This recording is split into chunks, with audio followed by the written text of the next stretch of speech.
At first glance, Brandon appears to be your typical 17-year-old. However, if you take a closer look, you'd see there's something slightly different, something extraordinary. Brandon is autistic. Autism is defined as a developmental disorder of variable severity that is characterized by difficulty in social interacting and communication, and by restricted or repetitive patterns of thought and behavior. Brandon was diagnosed with autism around the age of 3.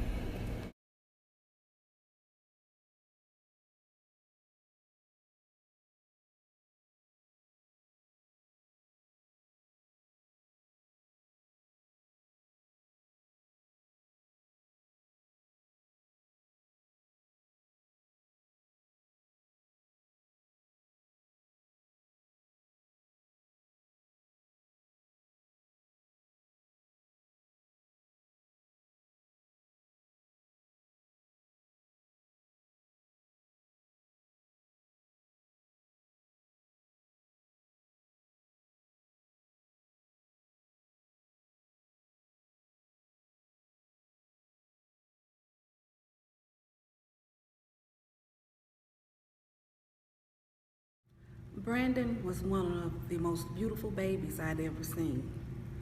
It was definitely love at first sight. I had a normal pregnancy and delivery with Brandon. He was 6 pounds 9 ounces.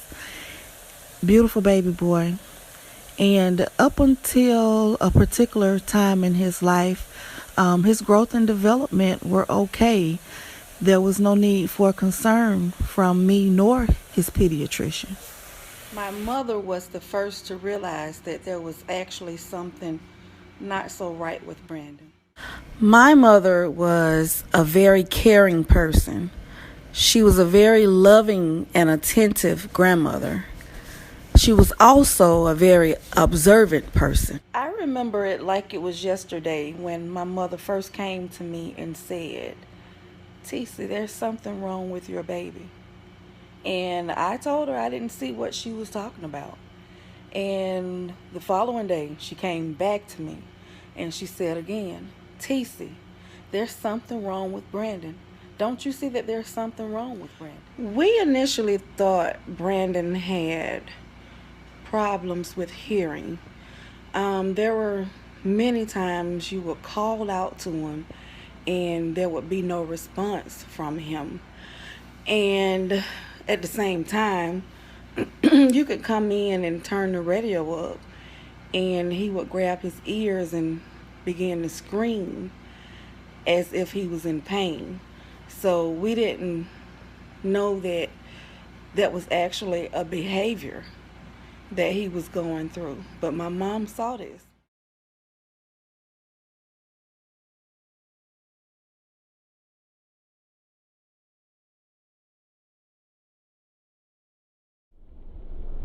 We went from doctor's appointments to referrals to finally being able to get Brandon tested. By the time we were able to get Brandon tested, some typical behaviors of autism had already manifested themselves in him. He went from being a quiet baby to being really hyperactive. And if I would let him, he would stand in a corner for hours, jumping up and down and flapping his hands, making these noises. We later found out after we taught him to talk that those noises he was making were actually songs that he was singing. Brandon liked to balance himself on high objects like the back of the sofa or the arm of the sofa. He would do that throughout the day, routinely. He preferred to play with straws from the broom instead of toys. He also had this behavior called pica, where he preferred to put non-food objects in his mouth. There were times I found screws and rocks There was one time I even woke him up to find a piece of glass in his mouth, and we went around the whole house trying to see where this 3-year-old got a piece of glass from, a piece of broken glass. And the only thing I could come up with is that he may have gotten it from outside in between the times of us going in and out. Brandon also didn't sleep much. If he slept 2 hours out of 24, it was okay for him. And that was the one time I did seek out medications for him because he needed to rest. My baby's eyes would be so red sometimes and puffy from lack of sleep, but he kept going. And so I did seek out medications to try to help him sleep.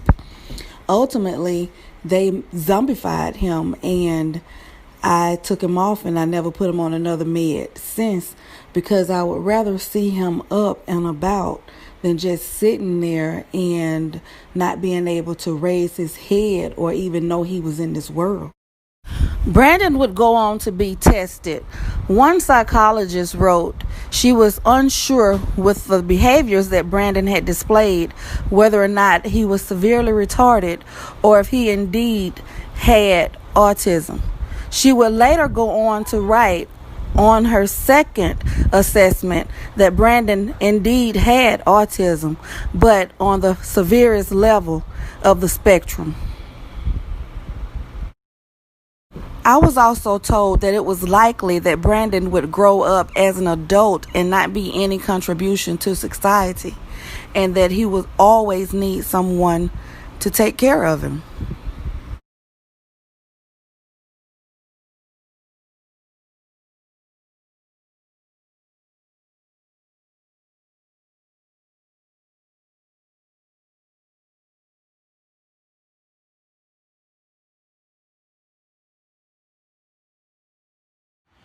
Hearing something like that about your child is absolutely devastating. I felt like all of his hopes and dreams and aspirations and opportunities had been taken away from him. I felt like he would never get a chance to experience some of the most beautiful things in life, being a husband, being a father. It was a really difficult time for me and for my mom. I often tell people I cried 1,000 tears 1,000 times, and I did. I cried for my son. I cried for the journey that I knew he had ahead of him. But one day his pediatrician told me, she said, "Stop crying. Brandon has 2 things going for him. 1, we caught things early, and 2, he has a mother like you." With those words, I got off that floor. With those words, I put on my boxing gloves. With those words, I made a conscious decision to go to war with this thing called autism. It had come into our lives, but it was not Brandon's life.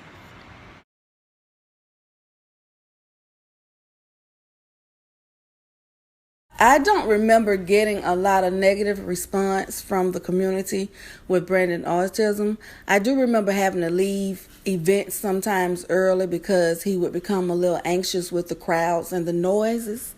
There was one particular time that I do remember where someone had said to me, "Oh, he needs his little behind whipped," or something like that. And oh, baby, that was a big no-no. I don't even remember what happened after that. I must have blacked out. But I'm sure a lot of moms with special needs kids can understand when I say that the most important thing is our babies and making them feel comfortable. And so sometimes we didn't even go places. But I do think that the community needs to open their eyes, especially the old school community needs to open their eyes to the fact that autism is here and autism is real, and it does affect our children. And instead of talking about what they need be, we need to address these situations and give these babies what they need so that they can thrive.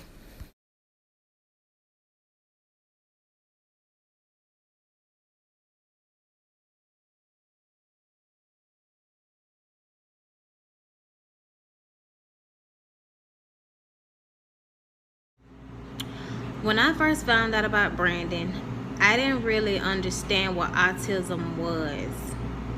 But as I got a little older and I started to understand a little more about autism, it kind of made me sad because I know that the world can be a cruel place, and I didn't want him to have to face things by himself. And it made me feel like I needed to be his protector, like he needed me.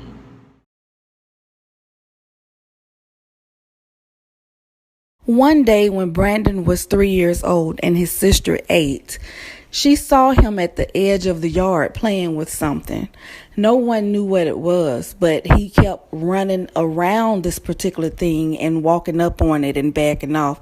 And it was just the funniest thing to him. So she went down to investigate, and as she got closer to him, she realized that it was a snake. And without any hesitation, she went into this sprint where she quickly got to him and removed him from the danger that he had no perception of. I don't remember worrying about getting bitten myself, but I just knew that I needed to get my brother away from this snake. And it turned out to be a poisonous snake. It was then that we realized that we also had to teach Brandon things that he should fear and stay away from.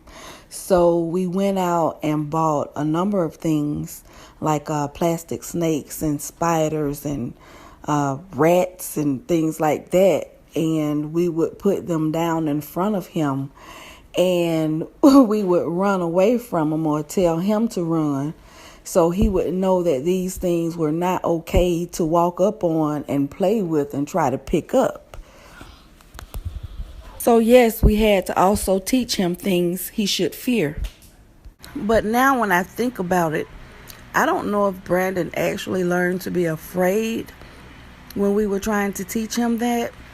I think he may have just mimicked our reactions, which was still good because he did run away from things that could possibly cause him harm. But now he is definitely afraid of these things today. And I just thought I'd show this video because for me, it's just hilarious.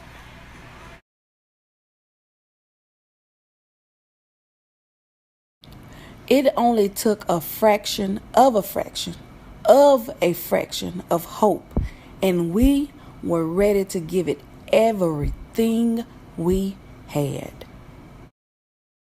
To be honest, we didn't know where to start when teaching Brandon, but we soon found that it was best that we calm his behaviors and quiet him enough where we could actually get his attention. And once we did that, we went to speech. We taught him how to speak. And from speech, we went on to teaching him academics, his ABCs, his colors, and things like that. We started with Brand's behaviors.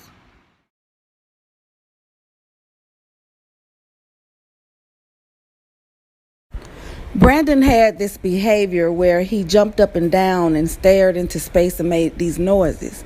So we decided to start with getting him to sit in one place. So what we did was we got a chair and sat him in front of us. And every time he would attempt to get up to do that behavior, we calmly but proactively sat him back down to the point that he knew that that is what we wanted him to do. Then we moved on to the noises, and every time he attempted to make those noises, we would softly shush him. And he learned very quickly that we wanted him to sit and be quiet. And to get him to look at us instead of in space, I would just hold his little face in front of me and I would call his name. And sooner than later, he started responding, and he knew exactly what we wanted when we pulled that chair out. We wanted him to sit quietly and pay attention to us. When teaching Brandon, we found that consistency was key. Being proactive with Brandon was key. And I have to say again, we have to be very consistent with children when you're teaching them with autism. My Mom and I immediately went to work, and what we found was we had to start with his behaviors. And once we got some of those a bit under control, we had to teach Brandon how to talk. All he did was babble, and we had to show him how to take those babblings and form a sound. And we started off with a single sound. We worked our way up to 2 sounds. So with 2 sounds, we formed a word.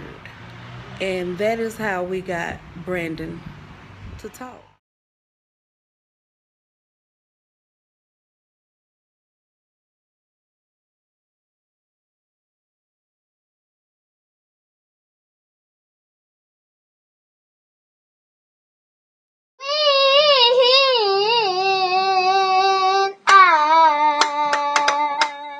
When I had you,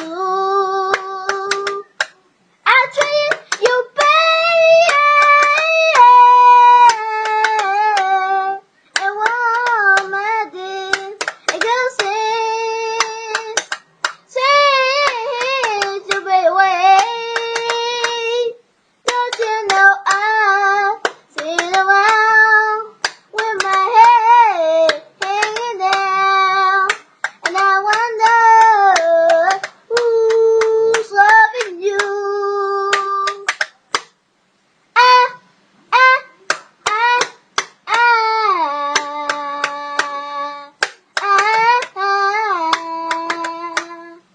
Should I never ever made you cry? I don't since you've been gone. Don't you know I sit around with my head hanging down, and I wonder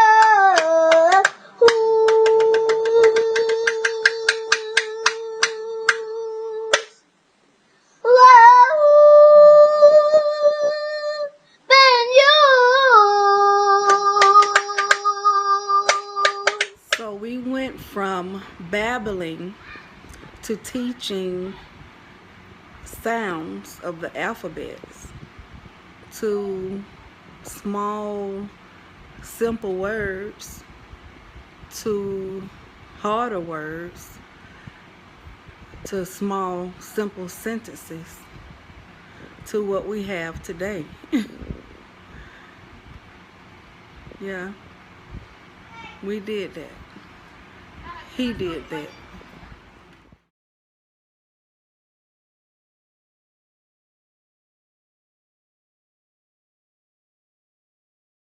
I wasn't going to put Brandon in school.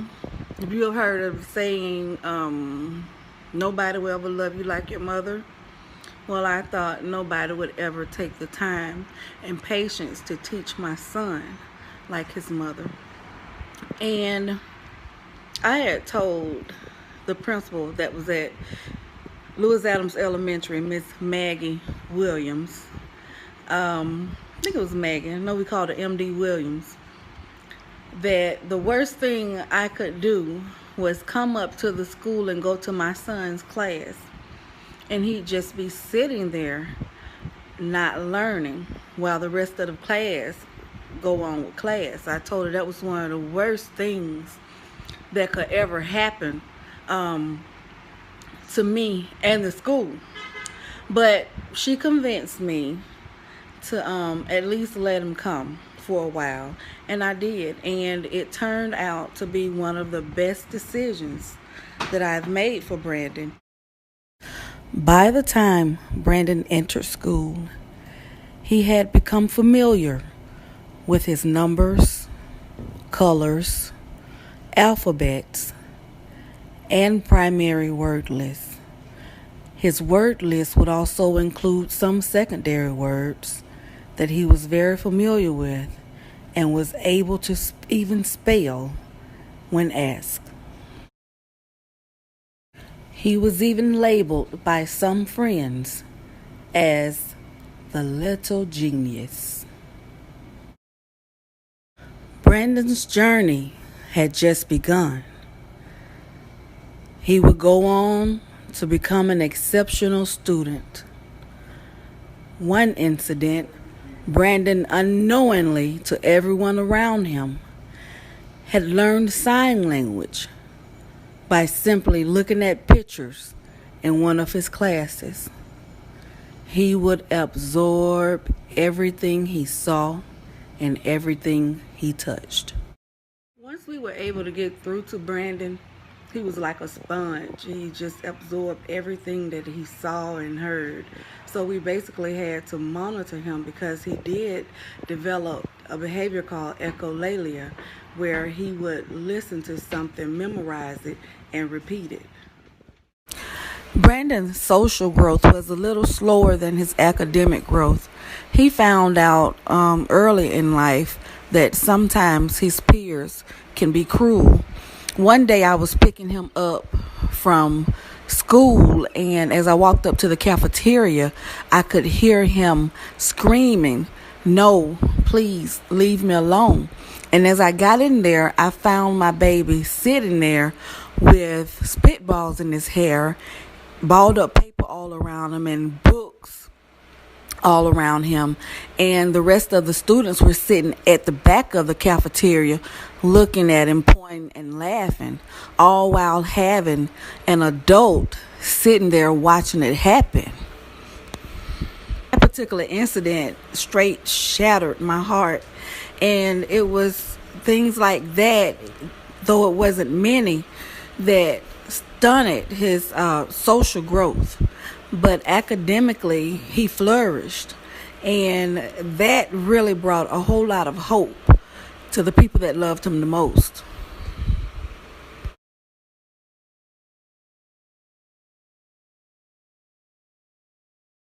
My mother was diagnosed with breast cancer, and it is what ultimately, temporarily, laid her to her resting place. Through chemo and being sick, through radiation and being burned, she was still Brandon's biggest fan, and he knew that he was loved. And it's almost like he understood there was something going on, because on days she couldn't hold him, he would sit beside her and wrap his arms around her legs and just look up at her. Cancer had prevailed over my mother's body, but my mother was the victor over her spirit, over her faith, and over her belief in God. And where she fought the fight with cancer, she never ever skipped a beat with Brandon. If I taught Brandon one step, you can believe she taught him 2, 3, and 4.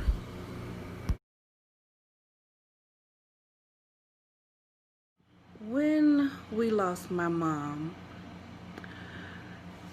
we lost a part of ourselves. And though Brandon was so young and didn't understand the concept of death, he did know that there was an absence. He did know that she was no longer there.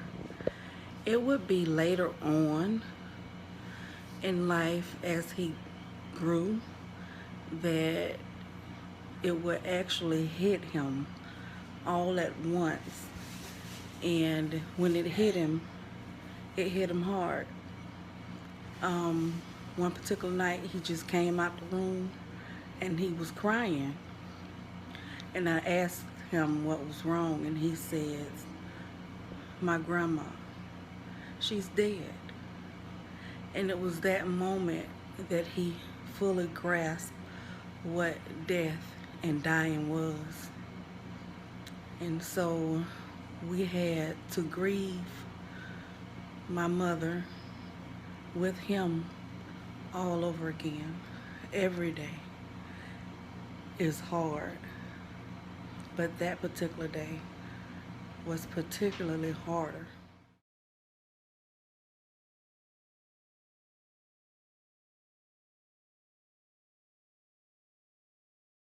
Brandon is still visibly affected by his perception of death. He doesn't want me to grow any older because he does associate growing older with dying.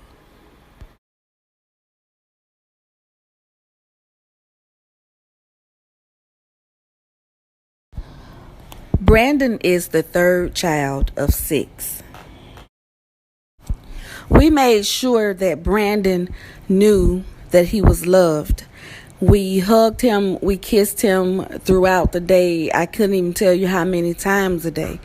But we did know that children with autism didn't really display affection. And I wasn't sure whether it was because they were uncomfortable with it or because they just didn't know how. So it was my mission to show my son that his mother loved him. And I wanted him to know that and be comfortable with receiving that love and also giving that love back.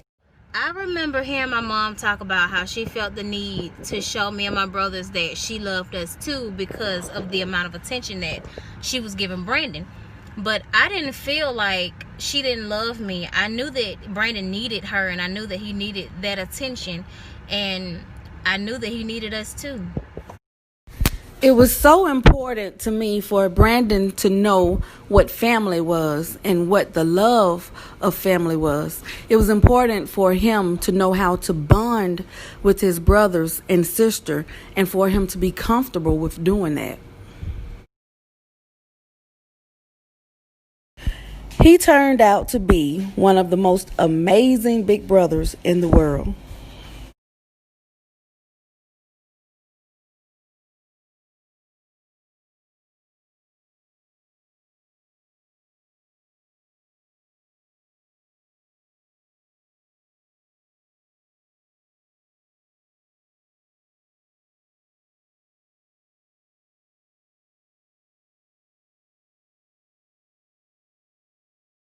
Puberty, puberty, puberty.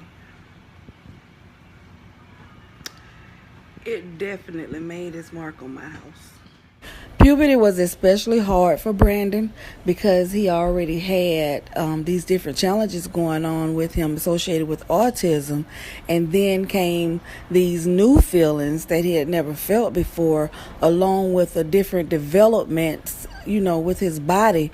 And I had really considered possibly putting him on a low dose medicine to help him cope.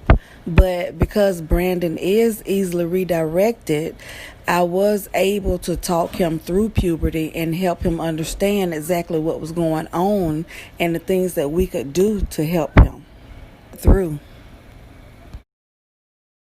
Brandon is now 17 years old and a senior in high school. I look at Brandon and I am overwhelmed with joy and pride. And I often think of my mother and how I just want to scream to the heavens and tell her, Mom, he made it. Our baby made it. My name is Brandon Henderson. I'm 17 years old. As I have autism. And that means I am a special gift from God. I was nailed in shaking thrill.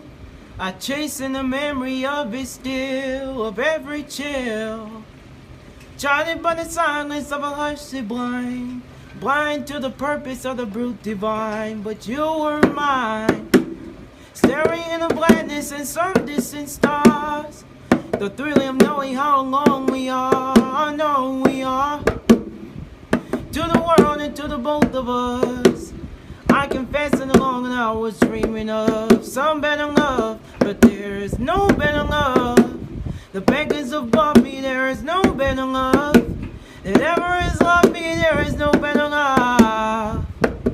Darling, feel better love. Feel better love.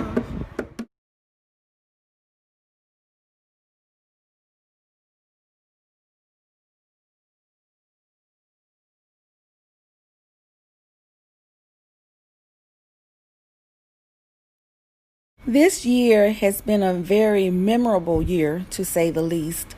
Brandon had the wonderful opportunity of representing his class for 2020 as Mr. Unique. He also sang in the coronation a rendition of A Whole New World by Peabo Bryson.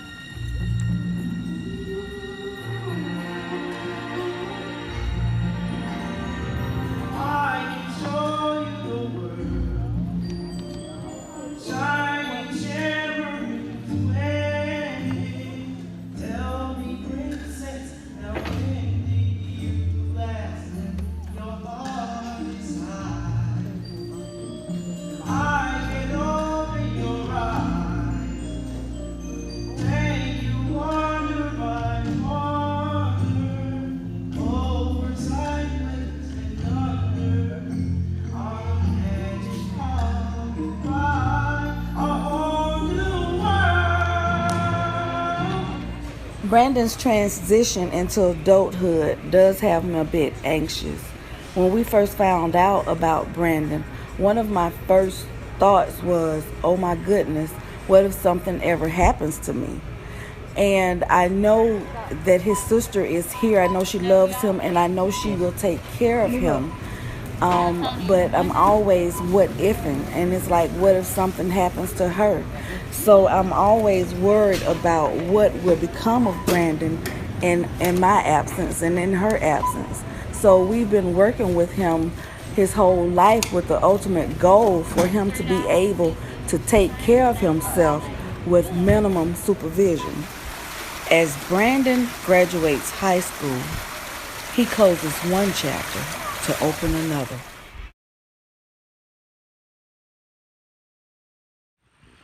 I wanted to become an artist. Brandon has expressed that he wants to be an artist. He does have a passion for it and a natural talent that I would love to further develop.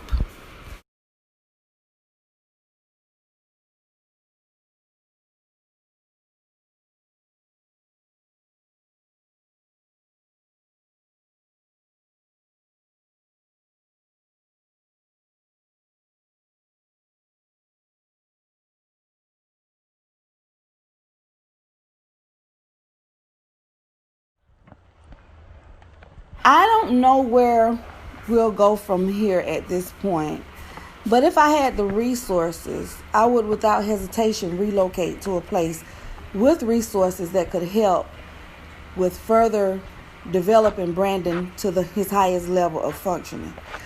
My life isn't just centered around Brandon. Brandon is my life. The love a mother has for her special needs child is a special kind of love. And it has been an honor and a privilege to love Brandon these 17 years of his life. And I ask God that he blesses us with many more. When you're weary, feeling small, when tears are in your eyes, I will dry them all. I'm on your side. Oh, when times get rough and friends just can't be found, like a bridge over troubled water, I will ease your mind.